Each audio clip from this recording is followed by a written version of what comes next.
Hey guys, before we watch this brand new episode, I want to fill you in about the next 2 weeks. We're going to actually take a little vacation because all work and no play makes me crazy, and Nick as well, and we really need that. But we do have some little miniature episodes that I have put together for these 2 off weeks. So on these coming Thursdays, you will see an episode. It'll be short and sweet, it'll be super nerdy, but I think it'll be fantastic. And when we come back, we're going to hit a grand slam. We're going to go full force. We're going to blow your minds with some of the best content we've ever put out. I know that I'm really hyping it up. I know that, I'm saying things like it's the best stuff we've ever done.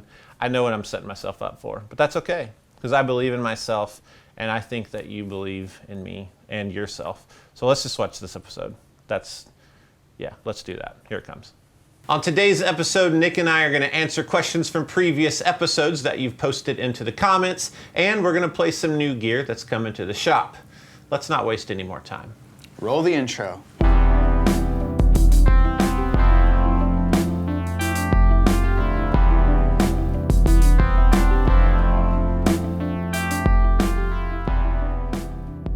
Got a hold of the King Tone miniFUZZ. It's a germanium fuzz, and I have it on the Zonk tone machine setting, which is kind of a very strange British tone bender. I think it deserves a jam. Yeah, let's do it.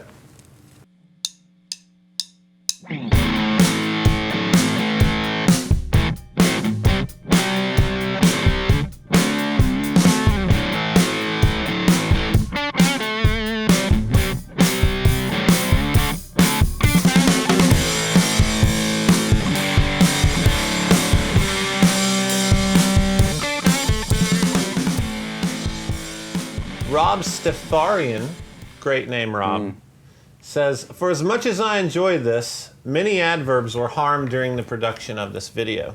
I purposely try to talk wrong because I do talk wrong. Oscar Rodriguez, hey man, great content. I appreciate everything you're doing for us, the players. I have a question though. What do you think about the Behringer Blues Drive versus the Boss BD2? I actually am not aware of a Behringer Blues Drive. I know that's you don't know about a pedal? That might be shocking. I'm gonna go look that up. My comment would be if it is actually the BD2, they just made the BD2, so it's great. Wolf and Wonder asked, did we just become best friends? I think so. I think so. We did. Wolarski says, is this guy a brother of the Science Videos guy? LOL. Science Videos guy. Does he mean Bill Nye the Science Guy? I think he does. I think he means Bill Nye. I watched Bill Nye as a kid and a lot of Alton Brown. So maybe if you merge those two things, you get Josh. You get a much taller, not as smart version of those two people. Who's more qualified, a scientist or a science guy? I don't even think Bill Nye is a science guy. He's technically an engineer. He's an engineer guy? He's kind of like, is he lying to people? I don't know. Bill. This is TMZ stuff. Have Fun Play Guitar asks, what a cool video. Can I come and work with you guys? This is my application. Thank you. That's from the How We Record a Song video. Yeah. First of all, Have Fun Play Guitar is a great name. It's kind of the theme of the show. Yeah. And I like that. And I don't know, I could print this, we'll put it in our application folder. Yeah. And you never know what'll happen. Never know. You just never know. You never know, man. Thank you for the kind words. So we've got a couple questions here about Bucket Brigade. I'll read them both and then we'll talk about it. Mega Miga says, in your videos, you can feel your passion for your craft. Thank you. I have a question though. Why are the particular chips called Bucket Brigade? Is there a brigade of dwarves bringing in some water in buckets? It's possible. And then Jesse Darty says, I'm glad you made this. I've got a digital avalanche run, that's an Earthquaker pedal, it's really great, especially in reverse. I kept hearing how Bucket Brigade pedals have a voice and quality that digital pedals can't do. Is this marketing BS or is there something to this? A Bucket Brigade device is given the name Bucket Brigade because there is literally electronic passive circuitry that is referred to as buckets. So basically the signal gets poured into that in a It's actually very confusing and complex. But yes, there is such thing as a bucket, and your tone is being held in that and repeated, and a brigade of something just means many of them. So bucket brigade is an old technology, and it's one of the first ways that we were ever able to copy our signal in a small chipset and replicate it. So that's what analog bucket brigade is. Now, the next question kind of leans into, can digital do that? Absolutely, I think it can now. I think I've heard really, really great examples of this with brands like Strymon, Source Audio. These people are taking and writing code that is almost exactly replicating the sounds. And even on something like our Lucky Cat, which I didn't really go to great painstaking lengths, is that correct? I think that you said painstaking, and I like that. I think we should go with painstaking. I didn't go to painstaking lengths. Robert Keeley helped design that, and basically it's just a low pass filter, and so it rolls off the highs, and a lot of times that's what happens in the bucket brigade circuitry is it degrades the signal in a way so that the repeats are darker, and you can kind of fake that. So it is not marketing hype. There is a unique sound to it. I would say more than the sound, it's how it reacts to your playing and how it feels. It's how the repeats bounce off of the original note, how they come back, how they degrade, and the noises they make, and the fact that sometimes it's so crappy that that's what makes it sound really beautiful. It's that it's unpredictable. Bucket brigade. Sweet. Got the atmosphere from my friend Ryan, who is also called Dr. Scientist. Some of the best pedals ever, and they're Canadian, so they're gonna be good. Check it out. This thing does crazy stuff. I'm gonna put it in the vibrato verb setting because it's really fun.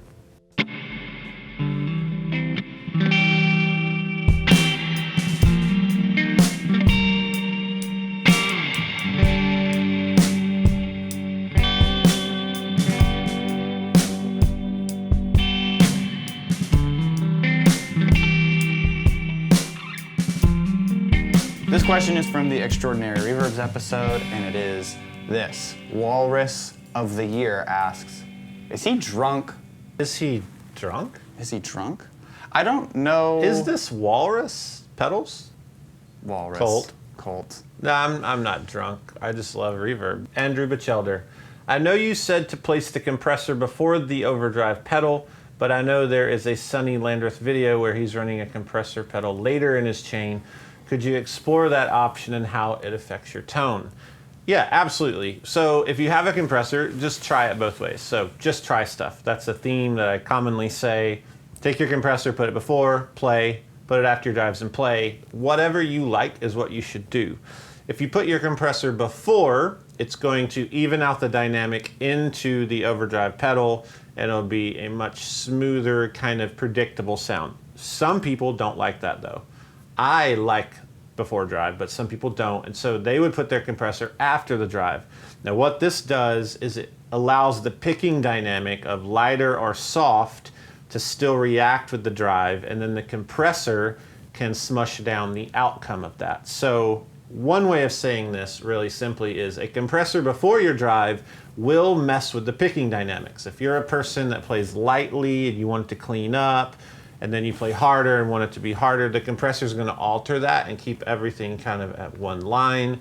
If you really are into picking dynamics, you might want to try it after.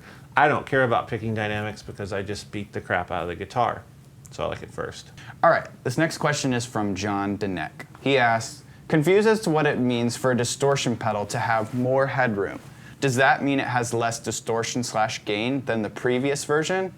I would rather have more. So the more headroom a pedal has, the cleaner it will stay, the more powerful it feels before it starts clipping and distorting. A lesser headroom pedal has more distortion. That's the easiest way to understand it. Headroom is simply the ceiling for your sound, to where when it touches that ceiling, it starts breaking up and distorting and clipping. So obviously a massively distorted pedal doesn't have a lot of headroom, like a fuzz pedal or something. And that sounds really great. And then there's overdrives that have really big headroom, and that means they stay clean and punchy and really powerful. And then if you want to break them up, you got to try really hard, and that has a cool dynamic in itself. So simply put, it means the more headroom, the more it takes to make it distort. The less headroom, the faster it distorts. Yeah, he just said what took me like 3 minutes to say really quickly. Doug Hankins says, hey man, great pedals, great music selection. I think it's also cool that I caught a copy of Cope next to your Marty Robbins, talking about the record section. Very cool. I love Manchester Orchestra. I also love how you're some strange combination of Ferris Bueller and Mr. Rogers. Keep up the great work. You inspire me to make more pedals. Thanks. So this guy's a pedal maker. Yeah. Oh. That's very cool. Thanks, cool. Doug. I love Marty Robbins and I love Manchester Orchestra. And I love Mr. Rogers, but I've never seen Ferris Bueller's Day Out. Isn't it Day Off? I don't know, see? I don't know. I don't know. But I respect that movie, even though I haven't seen it. In the pop culture consciousness. Because that movie did things that I don't understand. And I have a level of respect for the things I don't understand that is equal to the level of respect I have for things that I have always understood. Wow, that's freaking deep. It is deep. So for about over a year, you guys have been asking one singular, very burning question over and over and over again. Almost as much as Sovtech. Almost as much as Sovtech. And it is this. Where are your eyebrows? Where his eyebrows at? They ask. So Austin McNally asks, where his eyebrows at? I have eyebrows, and they're totally normal. I mean, they're right there. Look. I don't know what the problem is. I mean, I think they're just really light. They're just light, you know? I don't know. I have reddish hair. Like, I see people, I've been seeing these comments for like a year, and a lot of people have the same eyebrows I have. Sometimes I'm like, what's the deal with this? You know, I have eyebrows. It doesn't hurt my feelings. It just makes me go, what do I need to do here? You know, is there like a solution? I think you just need to live your eyebrow truth and let the haters hate, man. This is my truth. That's his eyebrow truth. These are my eyebrows, and I love my eyebrows. I look at them every day and I say, you guys look good. Do you? No, but but I could. You could. Because in my heart, I think they look great. They're good looking eyebrows. Look at this again. There you go. Yep, they're there. Yep, they're there. All right, there's proof. Adam says, LOL, the Bee Gee riff was almost Electric Funeral by Black Sabbath, but not quite. What episode was that? That was the 70s distortion, like the history of op-amp distortion. Yeah. We were listening to Black Sabbath, and that riff just felt right. I think it may come up in some other episodes too. It kind of keeps like rearing its head. Yeah. The week before? Yeah. It's just a good riff, and I think if you have a good riff, use it. Yeah. Deadscene.com asks, the original 808 Screamer sounds better to me in all shootouts I've seen and heard on YouTube.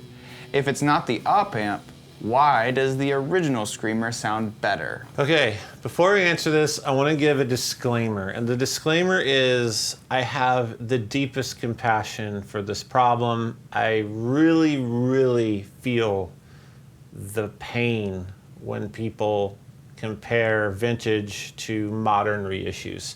And there's something there that is very psychological. I think that we naturally want the vintage piece to sound better and favor it because it costs more, right? Good? I think everyone feels this, but it's really difficult when you get down to the nitty gritty and you understand that science is real, right? Is science real? If you, in the room next door where we film a lot of the vlogs, there's a massive pedal collection, and I have 6, 7 original 808s.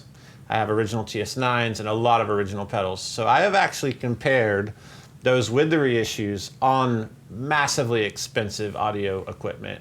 Scopes, audio precision, analyzers, stood in the room, tested them. They are sonically identical. The reissues to the old ones are spot on because there's nothing sacred in those pedals. They're very simple circuits. The op amp is really negligible. It doesn't make or break the circuit. And even if you watch the Behringer pedals video, as many of you did, you see me shooting out this $20 Behringer Tubescreamer with an original 808, and it sounds identical. And people see it and their minds being blown in the comments. But the fact is, it's just a circuit. It's a very easy circuit to build. But we get really tied into what we think sounds better. I saw this in a recent episode, which is the Big Muff Shootout. I take the reissues versus the originals, and it got really messy because they sound perfect, really perfect. Yeah. You were in the room.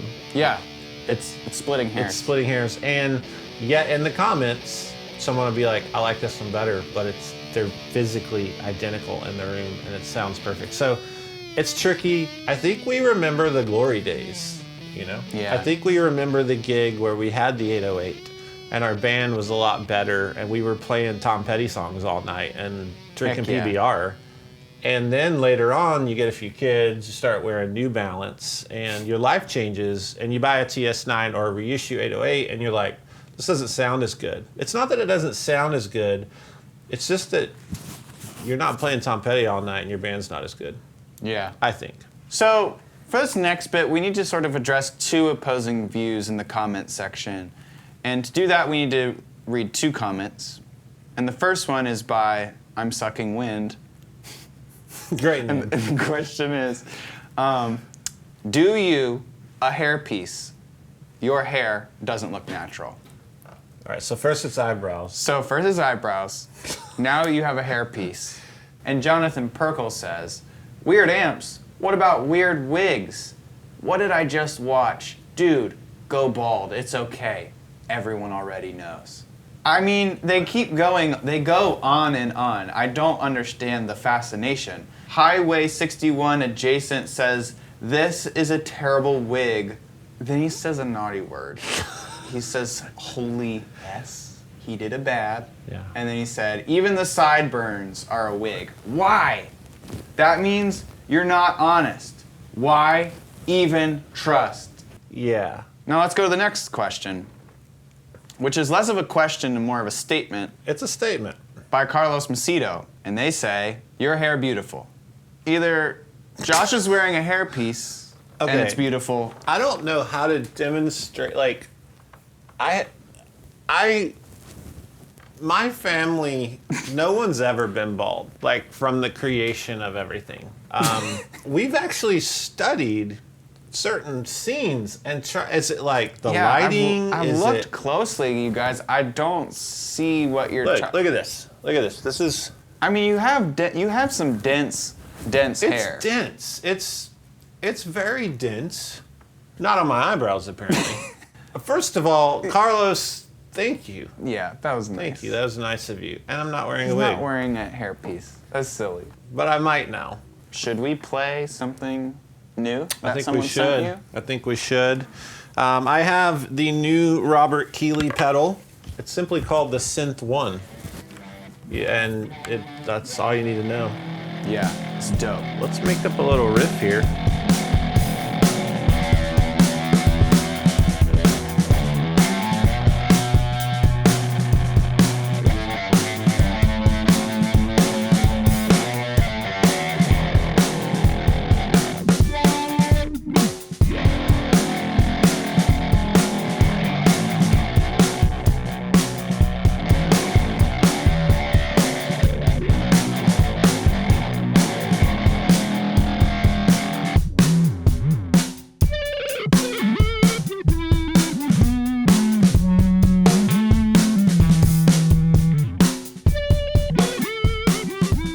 This is a comment from Instagram. Hi, is Kevin there? It's Ralph here. We are wondering if you have chosen yet the manufacturer of the pedal spindle for the preamplifier device. Who's Kevin? Who's Ralph? I don't know a Kevin. Are you Ralph? I must be Ralph. Maybe I don't have eyebrows. I wear a wig. And Oh I'm my Kevin. gosh, it's like a Jekyll and Hyde thing. Jackal and Hyde? Is it Jackal? It's not Jekyll. Jackal. It's Dr. Jekyll. Dr. Hold on. Jackal. Hello, my name's Dr. Jackal. Jack says, I just replaced the cases of my metal zones so I can have 10 metal zones in a row without anyone knowing.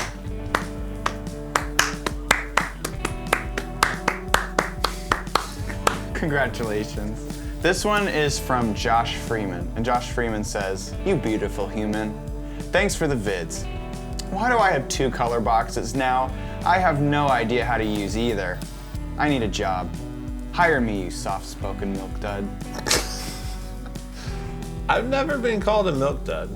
I don't know what that means. I do enjoy milk duds. It's like a go-to movie candy for me. Dan Crowell says, what are some good message board forums for pedal builders? It's a great question. I would advise you to look at DIY stomp boxes. I think it's .net, and it's a really good community. I'm on there. You can see old past comments I've made to help people, and I've definitely been helped, as there's a massive community and some really legendary designers that chime in from time to time. I haven't been on it in a long while, but I would advise that one. It's really safe, and they're not mean to you like other places. Michael Constantino says, I looked for a JHS combo amp. I couldn't find one. Please explain. So the amp he's referring to was first seen at Winter NAMM. We had it in our booth, and it's built by my good friend Tim Marcus of Milkman Amplification. So I'm not building these amps, but it is an amp made for me, and I use it specifically for the vlog. It's a 40-watt tube amp that's built exactly like I wanted a combo to be built, to demo pedals in a very broad and easy fashion. So we are gonna sell this, and I'm not exactly sure how. So if you're looking for it right now, you're not gonna find it. But just know, anything like this that we do, we will release it through the show, the YouTube channel. So just watch every episode, and one day it'll be like, oh, there it is, I can buy it. Slow Pogo says, Josh is a dork, but such a likable dork. That's heartwarming. Yeah. Thanks, Slow Pogo. RC Dad / Sultans of Wing. Dire Straits reference. How many Dan Armstrong pedals can you chain together hanging off your guitar? I have all the original Dan Armstrongs, and I might do this. I will definitely do an episode on those. I'm gonna say all of them with a little help from my friends. Okay, this next question is from Foot Lettuce, and they say, why do these men both look diseased? Have they been bitten by ticks recently or something? Not that I'm aware of. No, I haven't. I guess we look diseased. Andrew Church says, God, that kid's a dork. Talking about you. I think he means me. It's not wrong. Enki comments, Josh, ... Massive space. Massive space. Get a Strat. You have like 4. I have 5. This person says, looks like we don't need Sonic Youth Reunion anymore. Any tour dates, sir? I think this is from the episode where we kind of did that like Sonic Youth rip-off thing. That was from our favorite JHS pedals. Yeah, if we did a tour day, we'd have to take our kids, and we don't want to do that. It'd be too messy. Clint Lombard says, Josh, when are you going to make a Spotify playlist for your record time albums? I believe someone actually did this for us. Someone's already done it, and if they haven't, please do. Yeah. I saw that. Someone sent... I think someone did. If they did, we'll put it in the description, a link. After I shot the 70s distortion video, I was talking with my friend Johnny of Daredevil Pedals out of Chicago, and I was like, don't you have like a Distortion Plus thing? Because I was looking for it, and I wanted to show it in the video, and he goes, yeah, I just made it though. So he sent it. It's the drive-by. It's amazing. So if you like Distortion Plus's DoD 250s, this thing is amazing, and it gets really brutal, like in the best way. I think it's my favorite new version of a Distortion Plus that I may have ever heard. Sweet. With that said, I think we have to rock and roll.